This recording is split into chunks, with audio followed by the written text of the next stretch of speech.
Hello, in this video we're going to take a look at regression. Regression is fitting data with some kind of a function. The only type of regression that we're going to look at is linear. There are other types of regression. You can do regression for exponential equations, for quadratic equations, and other types of regression as well. We're only going to look at linear regression, and so we're going to look at how to fit a line through the data. It can also be called the line of best fit or the least squares line. I will always refer to it as the regression line. This is the line that best fits our data. The regression equation is y hat equals b sub 0 plus b sub 1x.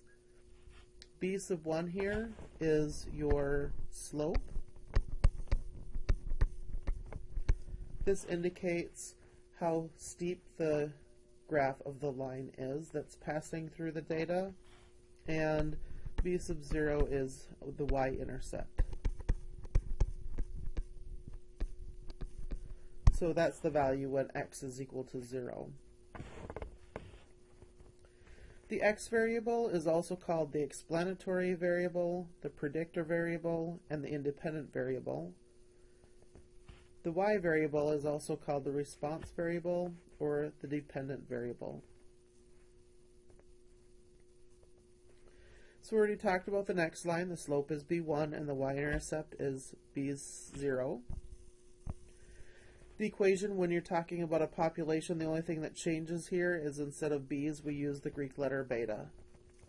And there's no little hat over the y. A strategy for predicting values of y. So is the regression equation a good model? So this is a question that you should be asking yourself every time you do regression. The regression line graphed in the scatter plot shows the line that fits the points well. R indicates that there is a linear correlation. The prediction is not much beyond the scope of the available sample data. So number 3 is one of those things that comes up on my stat lab in quite a few of the questions, so just be careful of that. If they're telling you to predict some value that's far away from your data, then there's going to be some question in there about this isn't a good predictor because it's too far away from the data. So just be careful about that when you're taking your quiz. So if the answer is yes to these, then we do have a regression equation that's a good model, and then you would substitute the given value of x into your regression equation in order to predict the y value. If it's not a good model, then no matter what, you're going to use the mean for the y's. So you're going to use y bar as your predictor, no matter what the x value is.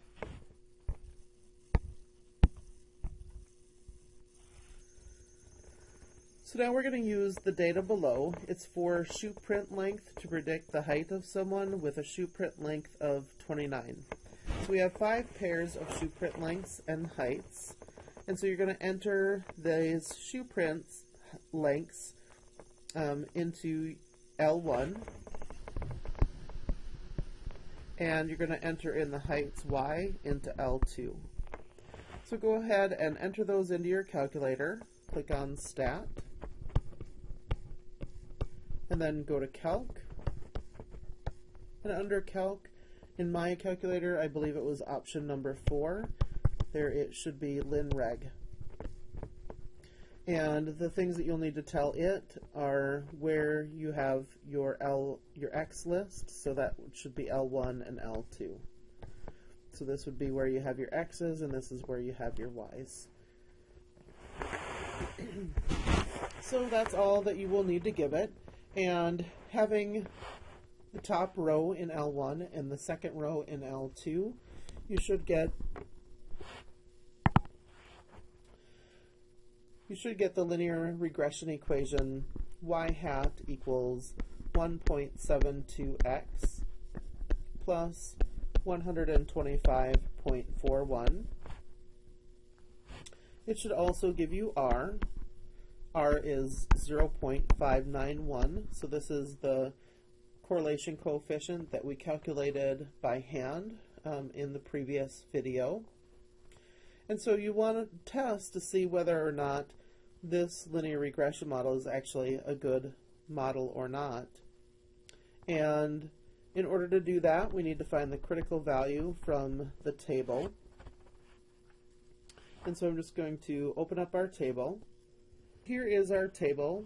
We had 5 pairs of data values, and so we would use the line 5 in here. If they don't state a significance level, then you can just assume a 0.05 significance level. And so that's going to give us a critical value of 0.878.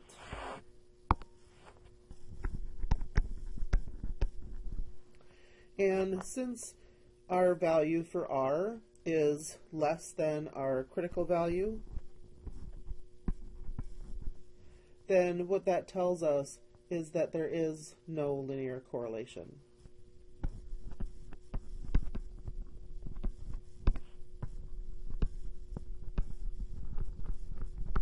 So we would do a hypothesis test for this. The null hypothesis for this will always be that rho is equal to 0. So remember, this is just the Greek letter for the correlation coefficient. And our alternative hypothesis is that rho is not equal to 0. So basically this is doing a regular hypothesis test. We have a critical value that's 0.878, and our statistic R is 0.591.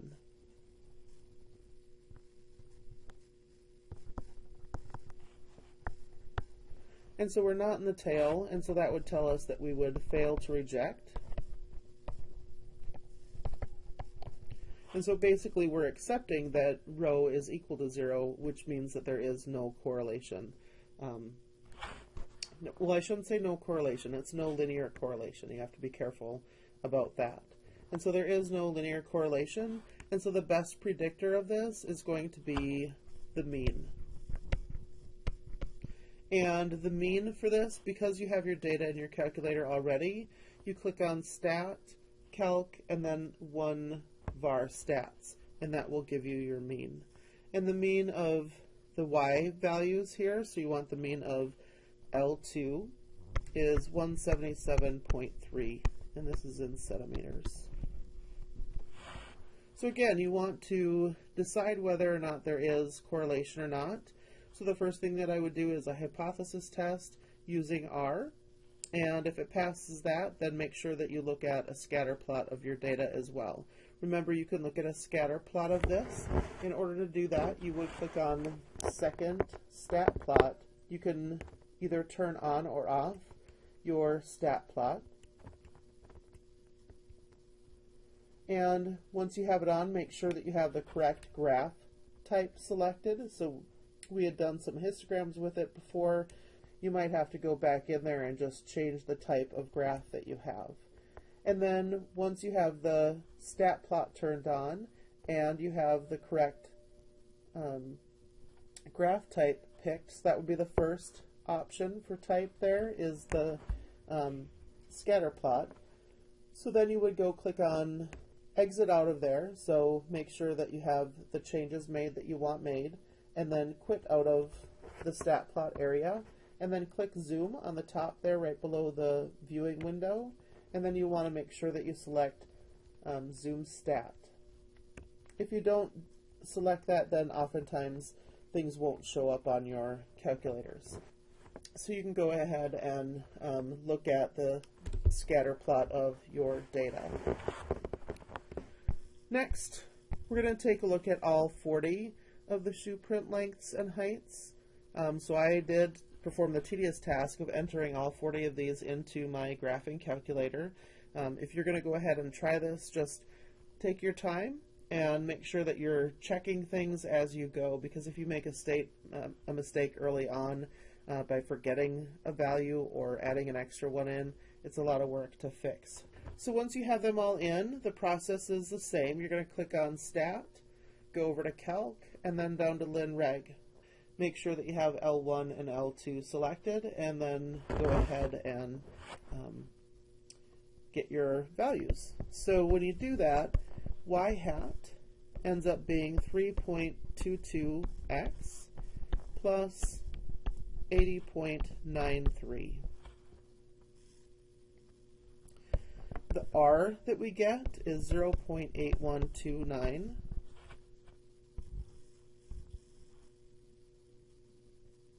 And so now I want to take a look at the critical value, and also write out my null and alternative hypothesis.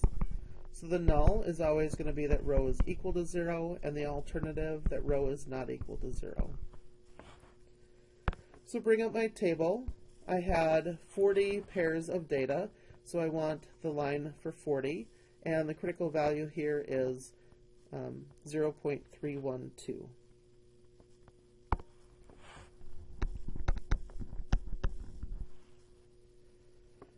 So now this time, r is greater than our critical value, and so that means that we reject H0. So rejecting H0 means that we're basically accepting the null, that there is linear correlation. Remember, when the rho or r is not equal to 0, then we do have linear correlation.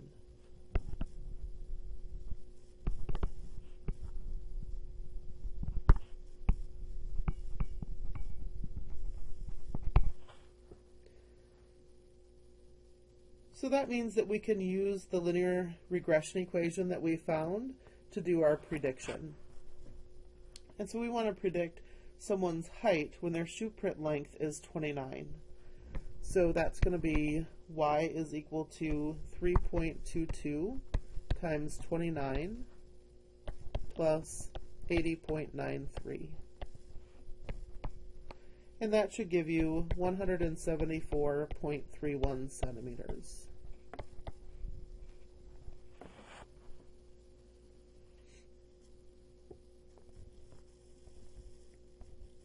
One of the properties about the correlation coefficient is that it's really sensitive to outliers.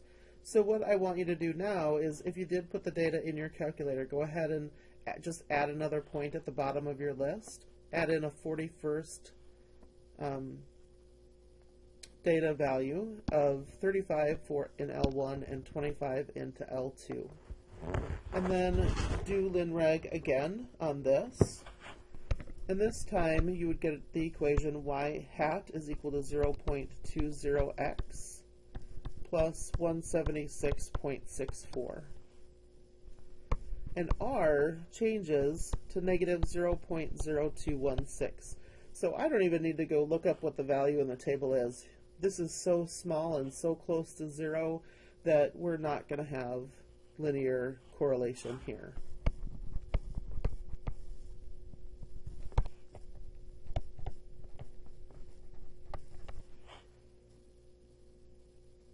And so in this case, again, if you're going to use anything to do some prediction with, you would have to make sure that you use the mean.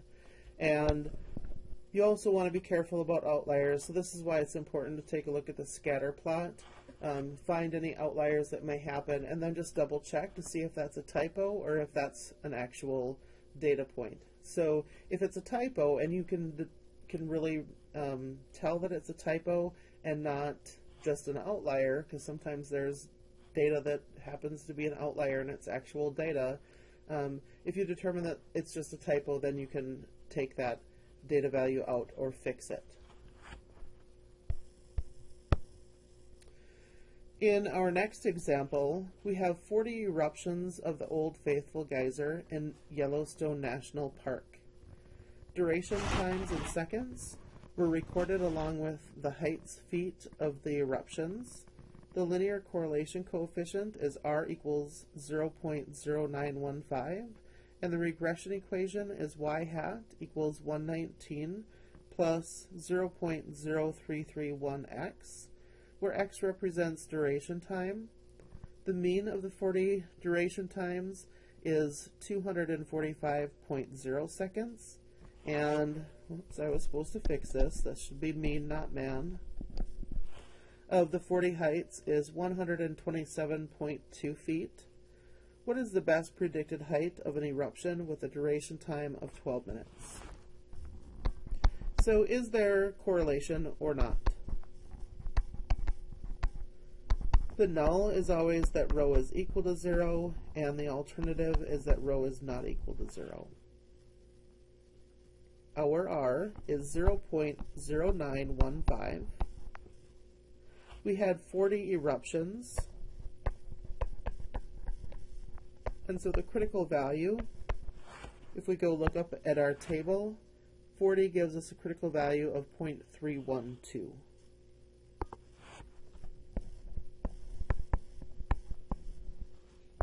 And R is less than our critical value, so that tells us that we need to fail to reject.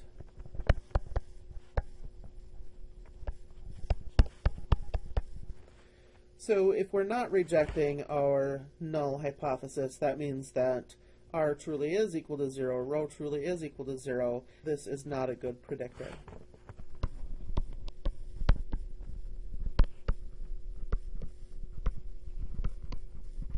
So remember, when there is no linear correlation, you want to use the mean of the y's.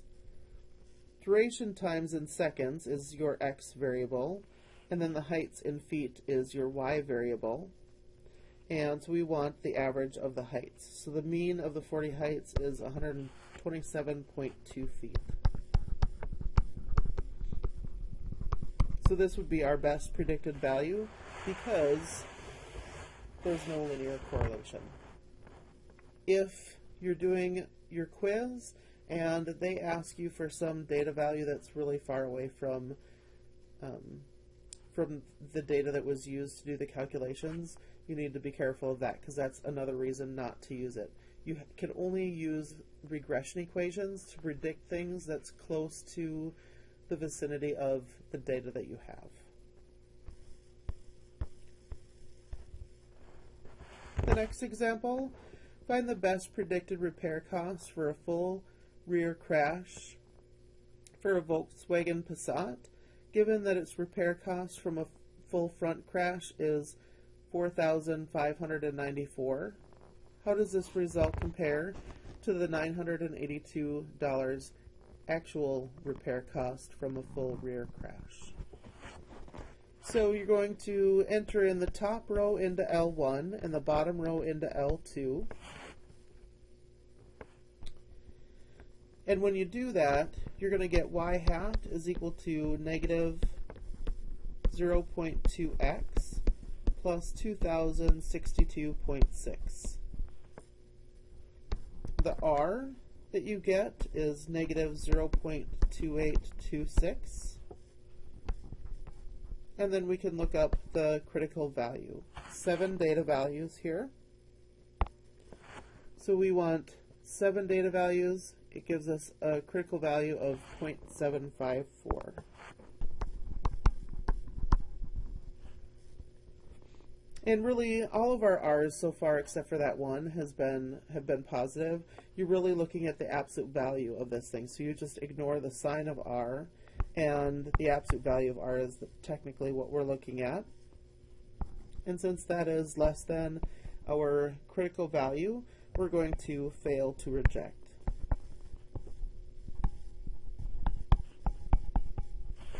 And remember, H0, and you should write this out, H0, the null hypothesis, is that rho is equal to 0. The alternative is that rho is not equal to 0. And since we're not rejecting the null, that means that there is no correlation, no linear correlation.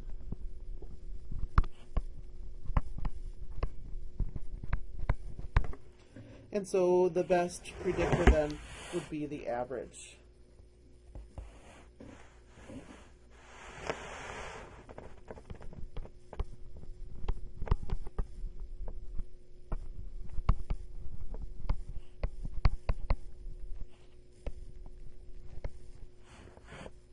When we calculate the mean of the y values,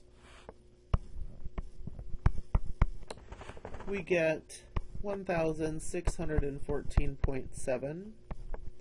Well, 7-1. Since it's money, we might as well go up to 2 decimal places. And if we used y hat to get that, then it would be negative 0.2 times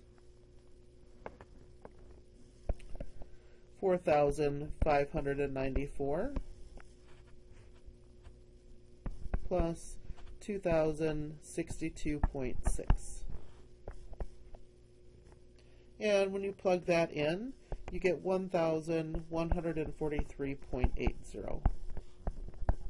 And we can see that actually neither of these are very good predictors of what our actual cost was of $982. Do regression determine whether there really is linear correlation or not? And then also be careful of if the value that you're plugging into your regression equation, make sure that that's in the vicinity of the data values that you had as well. So I hope that you guys are having a great day, and let me know if you have any questions. Thanks.